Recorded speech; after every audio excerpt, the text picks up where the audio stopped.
Hey, I've got this over the door mirror. Now, we don't have a lot of space in our house, so having a place where we can put a mirror is very helpful, especially when we're getting ready for the day. So if you're thinking about getting one of these over the door mirrors, know that you can install this 4 different ways. You can see I don't have this hooked over the door. I've got it glued on there, and I'm going to show you the little tabs. There's 4 different ways you can install this based on what kind of space you have. So look behind here. I'm going to go ahead and lift this off. And as you can see, we've got these tabs right here. They give you 2 sets of these tabs. You just peel the back off here. These are sticky. And that's what I have right here. We've got one there. We've got one there. They're super strong.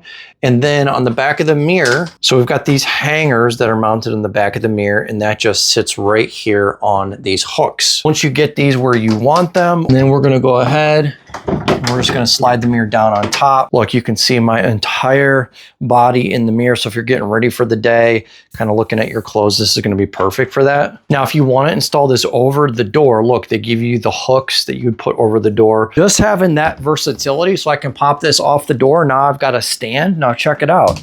We can go ahead and stand that up anywhere. And because it's angled, all you got to do is stand back and then you can see your entire body in the mirror. So when you're done using it with the stand, all you're going to do is bring it back over, and we're going to go ahead and just hang it back up. It's as easy as that. So this is a budget-friendly, very efficient way to add more mirror real estate to any space. So if you live in a small apartment, you're going to be able to add mirror space and put this really anywhere you want. Everybody's got a wall, everybody's got a door, so you're going to be able to use it that way. If you don't have those, which you should, then just go ahead and stand it on the floor like that. So it couldn't be easier. They did a great job with this. Definitely pick it up. Yeah, that's my quick review, and thanks for watching.